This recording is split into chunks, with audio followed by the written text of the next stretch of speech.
What is up, football fans and gamblers? You are listening to the Tuesday Night Touchdown Podcast College Edition, and this is actually episode 1.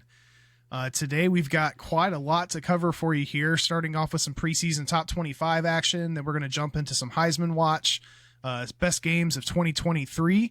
We're going to hit some coaching carousel and coaches on the hot seat coverage, along with some top non-QB game changers. And then we're going to finish off here with some just general things to watch in 2023. So thank you for joining us. Again, this is our very first episode of our college edition. We'll be recording both a college and an NFL edition on a weekly basis. To kick off the season here, we're going to talk about some funner topics and just some things that have been going on here on the off season. And then as the season progresses and we get into weekly action, we'll be leaning a little bit more heavily into some gambling lines and things like that. So again, thanks for joining us. And I guess first and foremost here, let me introduce my co-host and longtime friend, Workman, or Jacob Workman, depending on how well you know him. What's going on, Jake? What's going on? It's pretty exciting that we have pretty much every team now is in practice. There's news every day. It's a good time of the year. Finally, we have made it. Absolutely. It's been a long time coming for both of us. We've been talking about doing this for a really long time. So hopefully we can bring some quality entertainment to you guys and most importantly, some quality gambling information as we move into the season. So let's jump into some preseason top 25 action. So the preseason top 25 just came out, which was lucky for us. It landed right at a good time here in the season. So we've got a quick graphic we're going to pull up here just to show what that preseason top 25 looks like, excuse me. So you should be seeing that here on your screen just shortly. Doing a quick rundown here. We've got our top 25. Are you able to see that, Workman? It's still showing that it's loading up here on my end. Still shows loading here. Okay. All right. Well, while we're waiting on that to load, and if it doesn't, we can always kill it and just talk through it. There we go. Looks like it popped up here. Cool. Awesome. All right. So as you can see here, this is the top 25 preseason coaches poll. Just to quickly run through this list here. We've got Georgia at number 1. No surprise. They got 61 out of 66 first place votes from the coaches. We got Michigan sitting at 2, Alabama ranked 3rd, Ohio State 4, and LSU is going to round out the top 5. We've got quite a bit to talk about here. Starting off with Georgia. I think the question is, can they three-peat? I think it stands to reason that a lot of people are going to lean that way. Bulldogs have gone 29-1 during their 2-year run as champs. Offense looks to be in good shape. They got a really solid offensive line. Brock Bowers at tight end. Ladd McConkey, he's back as well. Junior Carson Beck looks like he's going to be the starter, starting under center. And that defense continues to be solid there as well, with Smile Mondon and Jamon Dumas-Johnson leading the way.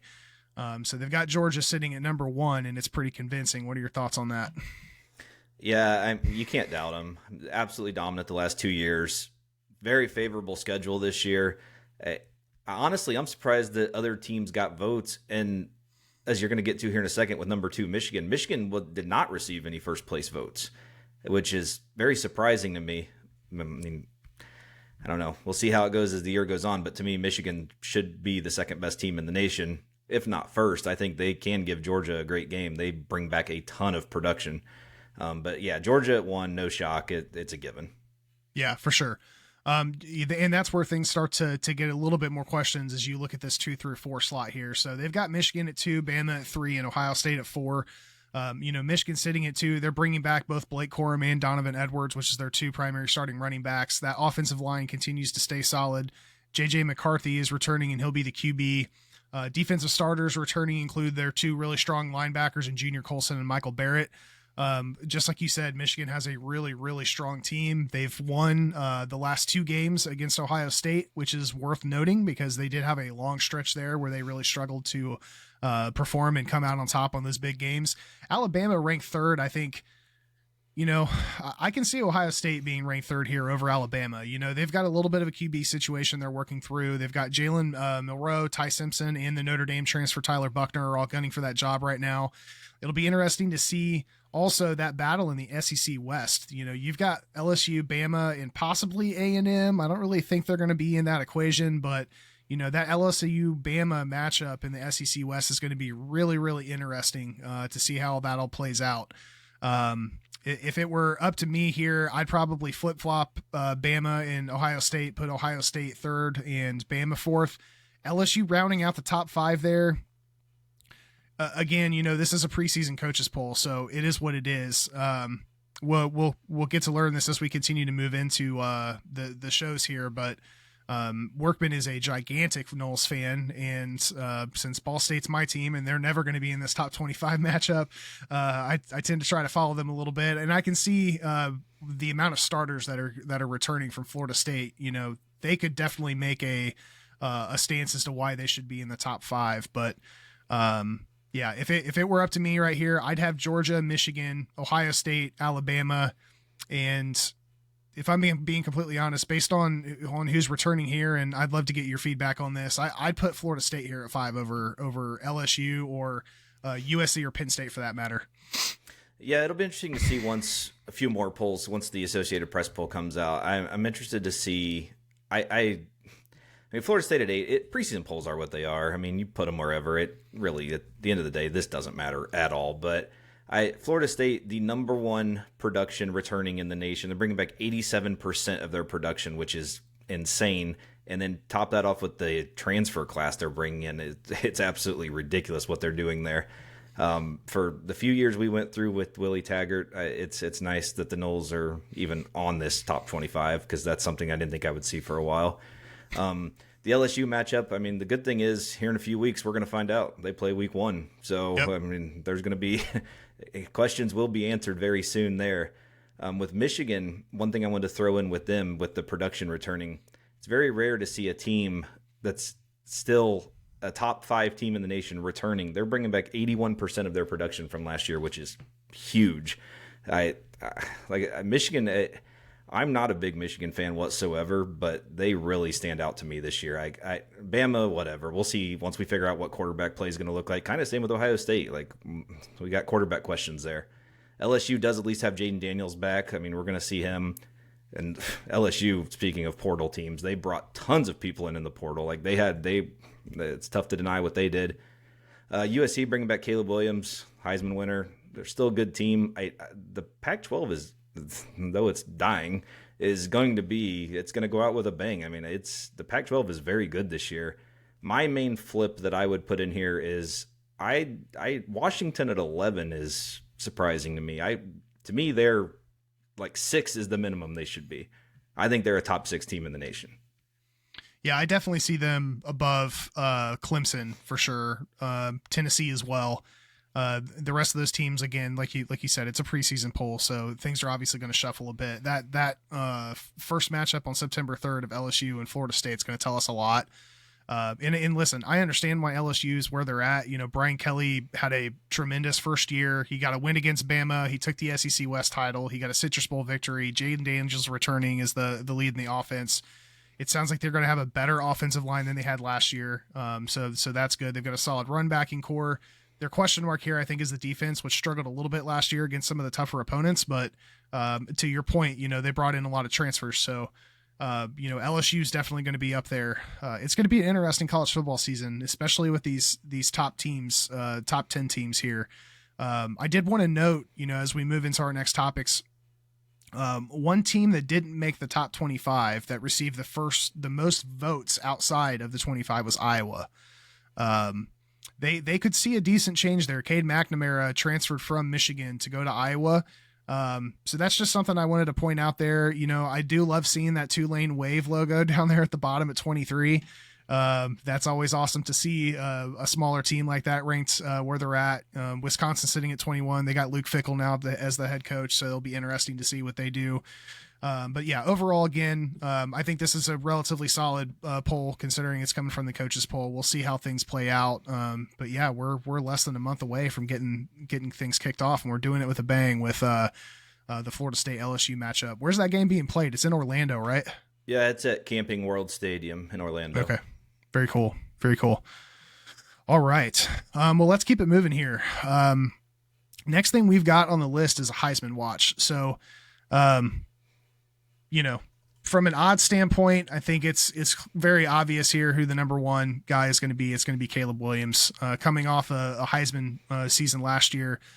He's going to be trying to do the first repeat in Heisman since the 50s with Archie Griffin. He's got 4,500 yards, 42 touchdowns, 5 interceptions last year, finished with a 87.6 QBR. They do have a backloaded schedule, which is going to be interesting because they have Notre Dame, Washington, Utah, Oregon, and UCLA as 5 of their last 6 games. So it's going to be interesting to see how he plays through that schedule. But he's currently sitting in the top spot on odds at plus 500 to win the Heisman. And then quickly rounding out the top 5 here, we've got Jaden Daniels at LSU sitting at plus 900, dual threat QB. I feel like he's kind of a long shot for the Heisman unless he makes some major strides. He did not play well against Arkansas last year. I think he went like 8 for 15 with 86 yards and a pick. So he had a couple really bad games last year. They've got Quinn Edwards at third at plus 1,000, Bo Nix from Oregon at plus 1,200, and then rounding out our boy Jordan Travis from Florida State at plus 1,200. He ended 2022 as Pro Football Focus's top 5 power QB with a rating of 91.8, ahead of Bryce Young and Caleb Williams. And they're returning 8 starters on offense. They're doing on defense as well, but the important thing here with Jordan Travis is the offensive side of the ball. So that rounds out the top 5. A couple other guys to keep watch on would be Drake May from North Carolina. I think it's a long shot, but he's worth mentioning. And then a couple non-QBs to take a look at this year. It's always a big stretch to potentially see one of these guys do this. I think it's been, who was the last guy to do it? I want to say AJ Brown. Who was the receiver that just won Heisman not too long ago? Devontae Smith. It was Devontae Smith. Yeah. Devontae Smith, yeah. I don't know why I keep getting those guys mixed up, both in the same jersey. But I've got Marvin Harrison Jr. with Ohio State, Blake Corum at Michigan, and Brock Bowers as a tight end from Georgia as 3 guys, just non-QBs that are worth watching. But again, just to round that out, top 5, we've got Caleb Williams, Jaden Daniels, Quinn Ewers, Bo Nix, and Jordan Travis. What are your thoughts? One thing I always find weird with Heisman is, and I know why they do it because they kind of have to for liability reasons, but Caleb Williams is never winning the Heisman again. Like, he would have to be, it would be the greatest numbers in the history of football for him to win the Heisman again. The Heisman committee is not giving someone back-to-back Heismans. That's never going to happen again. So, I mean, I get why they do it, but it's like, why? It's not happening. Yeah. Just a few not really long shots, but over plus 1,000 or higher. Michael Penix Jr. from Washington, as when I looked, it was plus 1,200. I got to take a shot there. I love Travis at plus 1,600. My other one, though, how do you not throw some money on Carson Beck at Georgia? The numbers he's going to put up are going to be ridiculous. They're never going to be, like, by default, he's going to be there. By default, he will be in New York. I guarantee it. Just because, I mean, he put on a jersey and stepped on the field and threw against a Metro football defense. I see at plus 2,000, like, why not? You've got to get, like, that's my gambling advice for Heisman. Throw some on Carson Beck and see what happens. Yeah, definitely worth a play there at plus 2,000 for sure. All right, let's move into some best games of 2023. This is a funny topic because we both tried narrowing this down to 10 games, and it was damn near impossible to do so. Sitting here staring at what I've got, I think I have 16 or 17 games. I tried doing my best to break it down to the top 10. But we've got some killer ass games coming up this season. I'm really, really excited. So let me run through things, or you know what, Workman, why don't you take the lead on this since I've taken the lead on these last 2? Tell us what you've got here as far as games you're looking forward to. So I started making a list through the season of just what games I can't wait to see. And this was supposed to be 10. I finished with 17. So I started looking through the games and trying to find what I could put together. And I came up with Saturday, November 4th. Saturday, November 4th this is going to be one of the greatest days of the year. LSU's playing at Bama, which, as we just discussed earlier, that's a SEC West potential championship game. I do think A&M does throw a wrench in it, though. I have more faith in A&M this year, just because the train wreck that could be Petrino and Fisher is just awesome to wait and see also. But I do think they have hope. But LSU at Bama, then... Well, not then. These aren't in time order. But Washington is at USC, another huge game for the Pac-12. And, I mean, they could potentially be the Pac-12 matchup again just because there's no conferences there, but a huge game nonetheless. Notre Dame at Clemson that day. That's a very big game for both teams. Notre Dame, I feel, is a little overrated. Sam Hartman is very familiar with Clemson, though. He's gave them great games the last couple of years at Wake Forest. FSU goes to Pitt.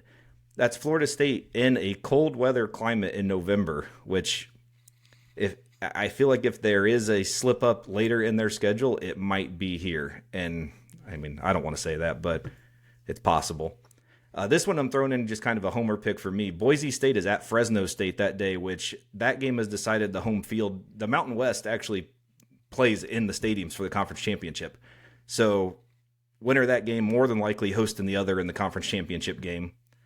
Kansas State is at Texas that day. Texas, roster-wise, they might be a top 3 team this year.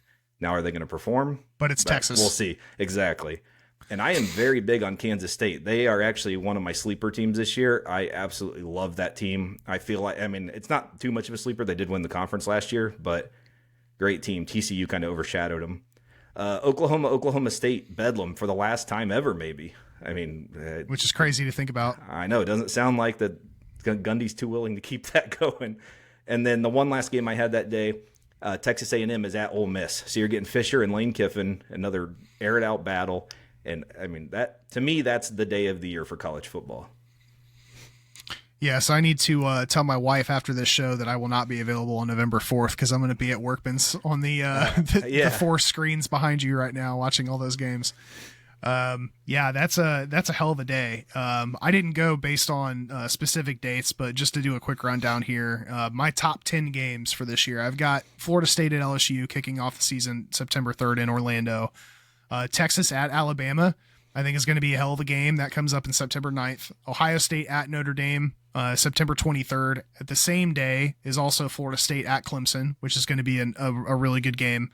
October 14th, I've got Oregon at Washington. That's going to be a hell of a game. Battle of 2 really, really good quarterbacks. November 4th, we've got Washington at USC, which in LSU at Alabama, which again, we just mentioned. I also have the Notre Dame at Clemson game as an honorable mention down there. Michigan at Penn State, November 11th. That's I don't know if you can necessarily call them a sleeper because they come in on the top 7 in the nation right now, but Penn State looks good. And James Franklin is a hell of a coach. Like, that team could make some noise. I honestly think that is Michigan's game. Like, even better more than Ohio State. I think that's the game. They're going to Penn State. That's huge. That's a game. That's going to be exciting. And that's going to be a whiteout game. That thing is going to be loud as hell. Yeah. Yep. The Nittany Lions are going to be ready to play. That's going to be a hell of a game to watch. My last 2 games here, just to round out that top 10, November 18th, I've got Georgia at Tennessee. You've got a Milton there now that Hendon Hooker's moved on to the NFL, but Tennessee brings back their top 3 running backs going up against Georgia. That's going to be a really good game at Rocky Top. And then obviously rounding out the end of the year, Ohio State at Michigan. Michigan's taking the last 2, but kind of hard not to leave that as the top 10. Some just quick honorable mentions. I've got Bama at Texas A&M October 7th, USC at Notre Dame October 14th, Tennessee at Bama October 21st, Utah at USC October 21st, Notre Dame at Clemson, which we just talked about, November 4th. And then the last 2 games I have listed here are Texas at TCU and USC at Oregon November 11th. So a couple really good Pac-12 games out there on that date on the 11th. I think the only game I have on my list that hasn't been mentioned, and we just talked, so on November 11th, the same date you just mentioned, Michigan is at Penn State. Or no, sorry, on October 21st, Penn State is at Ohio State. That's the other one that I was talking about. Oh, okay. So yeah. Another Penn State game just going to the shoe, and it's going to be exciting to watch. I think Penn State, I don't think they're conference championship yet, but I think they might upset some people. Yeah, it's going to be interesting to see how the Big Ten plays out. They've got some really solid teams. So, all right. Well, let's keep it moving here. We've talked about preseason top 25 action so far. Just to recap, we've got some Heisman Watch information that we've provided over here, and then best games of 2023. Now let's move into some coaching carousel stuff. There's been quite a few movements here in the offseason. I think I mentioned this already. Luke Fickell going to Wisconsin. He's got 5 straight seasons and 9 or more wins at Cincinnati, and he's got plenty of Big Ten experience. So this makes a really, really interesting hire with him coming into the Big Ten. Jeff Brom got hired at Louisville. He's from Louisville. He played quarterback there. He was an assistant from 03 to 08. So it'll be interesting and fun to watch him go back to coach at his alma mater. Matt Rule is now in Nebraska. I think clearly a better fit for NCAA than the NFL. Rule's making his return to the college ranks and joins a very loaded Big Ten conference that next year is only going to get more loaded with all these other teams that are coming into play. Hugh Freeze is now at Auburn. Really smart offensive mind. He beat Saban twice while he was at Ole Miss, and he is familiar with the SEC, so that'll be interesting to see him there. And then the last two I've got Tom Herman at Florida Atlantic. He went 32-18 at Texas, 22-4 at Houston, replacing Willie Taggart, the man that's got the most Dukes of Hazzard name ever. It'll be interesting to see where he lands out. And then Dion. It's kind of hard not to mention prime time. Most excited to see this if all the coaching changes, just because of what he was able to do at Jackson State from a recruiting standpoint alone was very impressive. We'll see how that translates to a Power 5 conference. So yeah, these are some of the biggest coaching carousel changes. One small note is Trent Dilfer going to UAB. I'm interested and kind of excited to see how he plays out. He won 2 state championships at Linscomb Academy in Nashville. And now he's going to take a crack at college coaching. So, anything I didn't mention here, just any notes you've got on any of these moves? No, the only other one I would throw in head coach wise is, I've been a big fan of Kenny Dillingham, just kind of watching his rise. He was at Florida State as the OC, went to Oregon last year as the OC. He basically developed Jordan Travis. He made Bo Nix way better than he had ever been last year. And now Kenny's going to Arizona State as the head coach. They did kind of get raided by the portal. I guess that's just product of new coach coming in. But I give him a couple of years, but I think that's a great hire. Well, I mean, who knows where they're going to end up because they're one of 4 teams left in a conference that doesn't really exist. But I do have faith, though. Watching Kenny develop a quarterback is a very fun thing to do. I mean, he's a great offensive mind. Absolutely. All right. Well, we've got some coaches that are landing the new jobs. Let's talk about some coaches that may be looking for new jobs at the end of this season. Who you got in this list? Just a couple that I noted. Number one, I'll start with the biggest name first.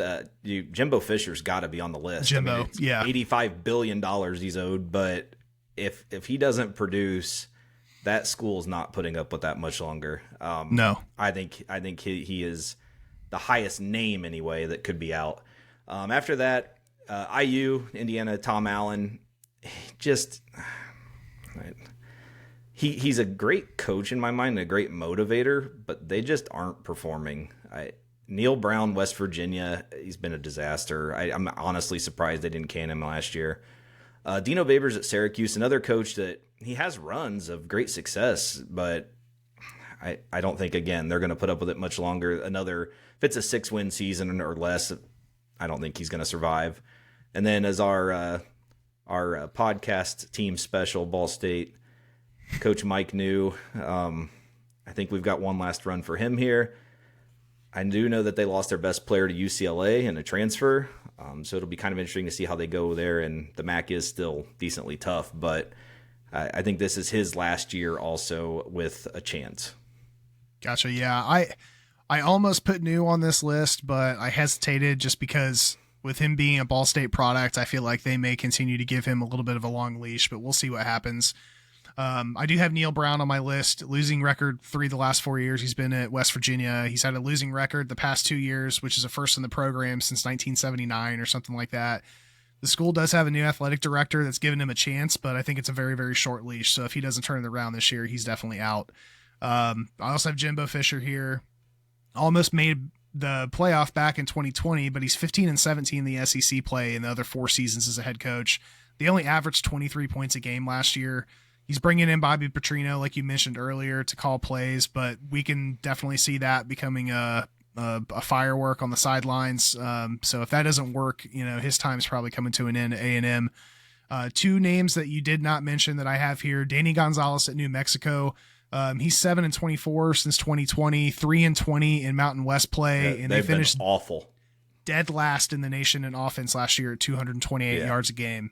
Our freshman football team, which is infamous in the minds of people in Muncie, Indiana in 2001 anyway. could average more than 228 yards a game in offense. I think we have more rough. convicted felons than points. I don't. Yeah, that's probably likely. Last name. Yeah. So one thing I just wanted to throw in with Jimbo there, when you mentioned the SEC record, and A&M is one of those schools. They were like NIL, as in an NIL first started. Like if a school has money, it's A&M, and they threw tons of money out there, tons of money, and that's the product they're getting. Yeah, it's not good. He's really going to have to turn it around, and I mean, to Jimbo's detriment, he's in a hell of a difficult conference, let alone the West. You know, it's going to be very, very surprising if he's still holding on to that job after this year. Last coach I have here is Butch Jones at Arkansas State. He's only 5-19 since he took over. He's only won 2 games, I think, in the Sun Belt since he took over. He's not been there too terribly long, but again, I can see that being a situation where if he doesn't coach a well-rounded team this year, he's probably on the hot seat and on his way out. So, moving into this is a topic of conversation that kind of falls into the Heisman watch with those non-QBs. We just wanted to call out some non-QB game changers that I'm excited to watch this year. First on my list right now is Marvin Harrison Jr., obviously wide receiver at Ohio State, arguably the best receiver in the nation, one of the top competitors at position other than QB to make a run at the Heisman. If anybody's going to do it that's not a QB, I think Marvin Harrison Jr. is probably the most likely, or one of the most likely to be up there. Brock Bowers, tight end at Georgia. That's another guy that I mentioned is a possible sleeper for Heisman watch. He's a defensive coordinator nightmare. He can play all over the field. He's one of the most dynamic, versatile players in the country. Always fun to watch, and somebody that it makes an immediate difference when he's on the field for Georgia. Last 2 guys I have here, Blake Corum, running back at Michigan. He finished with almost 1,500 yards and 18 touchdowns last year, multiple of which were really impressive long touchdowns. And he was in the Heisman conversation before he injured his knee last year. So worth keeping an eye on. And then to call out our Knoll guy here, Jared Verse. Wanted to throw a defensive player into the mix, and I think this was really a shoe-in. I'm surprised he didn't enter the draft last year, honestly. I think he had 17 tackles for loss and 9 sacks. Looking forward to seeing how he progresses as a player this year. But yeah, he's an absolute stud. So I wanted to throw a defensive player in here, and he seemed like the obvious choice. Yeah, he ended the bowl game with a sack on who was it? Dylan Gabriel from Oklahoma, and I thought for sure that was the last time I was ever going to see him make a tackle. Yeah, in Florida State. In a Knowles jersey, yeah. But there's some unfinished business, and they have bought in. I'm very happy that he decided to return. Just to throw a few other guys in there, a lot of them that you named were offensive, so I made it a few defensive guys. I'll throw some defensive guys in. One was, it pains me to say this name because I hate him, but Travis Hunter, number 1 player in the nation 2 years ago, Florida State commit for quite a long time. He decides to go play at Walmart University, and Dion brought him there. He destroyed all of the people in that division that are not good.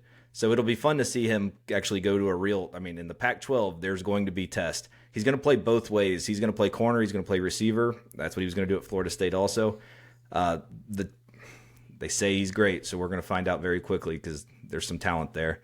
Chop Robinson, defensive end at Penn State, just another one to throw out there to watch. Braylon Trice, another defensive end from Washington. Jeremiah Trotter Jr. at Clemson at linebacker. He had an excellent year last year. And then one of my favorite defensive players in the nation, Kalen King, is a corner at Penn State. Those are just some defensive guys I would watch out for. I think that was pretty much it for my defensive guys. The only other offensive guy I had that you didn't name, Malik Neighbors, wide receiver at LSU. He is lightning all over the field. Like, I'm not looking forward to watching him in a couple weeks. Hopefully he sets out. He actually, yesterday at practice, LSU team decided to do a major league and have a big team fight, and he was one of the big guys in the fight. Not that they're not going to get suspended or anything, but just a note. They didn't come off of a riverboat in Alabama when that happened, right? They were close, but no. Oh man. All right. Well, let's move into what I've got here is the last topic, and that is some sleeper teams to watch here in 2023. So, I've got a few of them here. Some of them aren't necessarily sleepers, but they're not in the top 5. So I'm just picking them out as potential teams that can end up in the playoffs, since this is going to be our last year for a 14 playoff. First in this list, we've already talked about them a good bit, is Penn State. It's going to be a very tough road to get there. The Big Ten has a lot of strong teams. The interconference play is always a battle. That said, Drew Aller, QB there, has the potential to make a sleeper run to be part of that Heisman conversation, and James Franklin's proven to be one of the best coaches in college football, with Aller being arguably the best quarterback that Franklin's had the chance to coach, and a schedule that could potentially, if they play well, include wins against Ohio State and Michigan. If they win out, they're 100% going to be in the college football playoff. Second team here, I've got Florida State. Again, I don't know if I would call them a sleeper because I had them in top 5, but there's a lot of buzz around this team from Tallahassee. And since the Noles haven't made the playoffs since the days of Jameis Winston and Devontae Freeman and Jalen Ramsey, Jesus Christ, that team was loaded, by the way. Don't forget a freshman Dalvin Cook also. Freshman Dalvin Cook, LaMarcus Joyner, Calvin Benjamin. Yeah, I could go on and on. But I do have them as part of this list. Jordan Travis, absolute stud. He's going to be there at the end of the year in the Heisman conversation. They're bringing back a total, again, of 8 starters on offense that ranked, I think, 16th nationally in scoring and 10th in total offense last year. Also returning 8 starters on defense, led by All-ACC defensive end Jared Verse. They also landed some really solid transfers, and they're kicking off the season with that big matchup against LSU. So I think that game's going to tell us a lot about how the Noles season's going to go. 3 more teams I have listed here. Washington. I know that you've talked about them a good bit here. They've only been in the playoffs once, back in 2016, when they had a ton of NFL talent. They had Budda Baker and John Ross and some guys on there. Workman, I know that you're particularly familiar with Coach DeBoer, since you're a big Fresno State fan. He took the Bulldogs to a 9-3 record his first full year there. So it'll be interesting to see how he plays out with the Huskies. North Carolina is another team I have as a sleeper team, led by Drake May and Mac Brown. North Carolina was off to a hot start. I think they went 9-1 last year to start, and then they lost those last 4 games. Defense was a big weakness. They were last in the ACC last year in both yards and points allowed, second to last in yards per carry, last in sacks, and last in passing yards and passing efficiency allowed. So a lot to be desired there on the defensive side of the ball. I think the key here for North Carolina is going to be if they can win those close games. Last year, I think during those 4 losses, they lost 3 of them by 4 points or less. So that's a little rough. And then the last team I've got here listed is Tennessee. So they were the best in the nation last year at 46.1 points per game in Josh Heupel's offense. Joe Milton's now at the helm with Hendon Hooker in the NFL. They returned all 3 of their top running backs, which is noteworthy because that running back by committee combined for almost 6 yards a carry and 29 rushing touchdowns. 5 of their first 6 games are in Tennessee. So I think that's another thing to note because they can start off hot and they're going to be in, I think the first game or one of those games may be in Nashville, but 5 of their 6 games is going to be in Tennessee. I think they're playing Virginia in Nashville, if I remember right. In Nashville. Okay. Yeah, I think that's correct. Their first big game is going to be in the Swamp, September 16th. But if they can leave Gainesville with a win and then somehow come away with wins against Texas A&M at Rocky Top, and then they have Bama at Bama the very next week, it's very possible that they're going to be a top 3 to 5 team when they host Georgia November 18th. So those are the 5 teams that I've got listed here. Again, just to round that out: Penn State, Florida State, Washington, North Carolina, and Tennessee. Yeah, a lot of those were very similar to what I have. I have 2 differences. One of them I mentioned earlier, Kansas State. Again, they did win the Big 12 last year, but the team I absolutely love. Like I said, I love this team. Will Howard's back at quarterback. The whole O-line is back. Trayshawn Ward, one of my absolute favorite Noles of all time, transferred there. He's going to be basically their new Deuce Vaughn. I think he's a little better than Deuce Vaughn. He's a home run hitter. He's awesome. They still have DJ Giddens there, so it's the 2-man backfield with Will Howard. Like I said, that's a team. If I'm betting on a Big 12 conference championship right now, Kansas State's who I'm betting. More of a sleeper pick here, Kansas.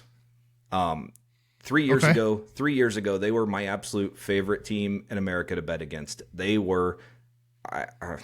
We talked about how bad our freshman football team was. We might have contended with Kansas.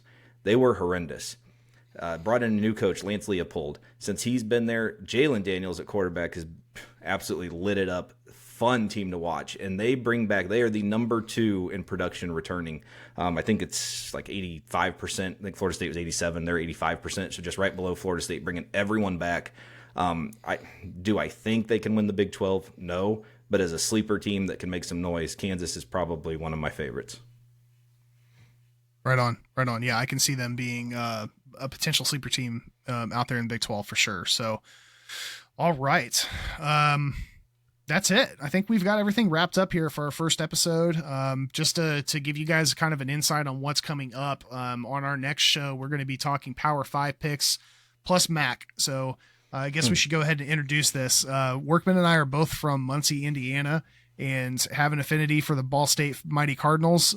So we will be selecting teams or games to bet against every week, and we're going to call it the Muncie 6-pack. So you guys are going to get 5 games plus the Ball State pick. So be on the lookout for that. And another quick note here, we also are going to be shooting an NFL version of this show, which will be recorded shortly after this. Going to be a preseason preview of sorts, kind of similar to what we've done here.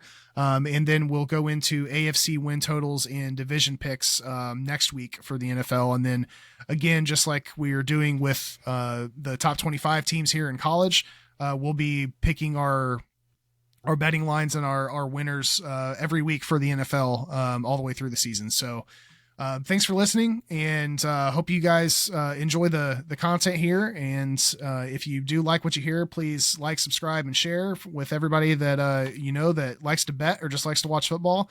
Again, this is Reese Downing for Jacob Workman, and this is the TNT Podcast College Edition, Episode 1. Thanks for listening.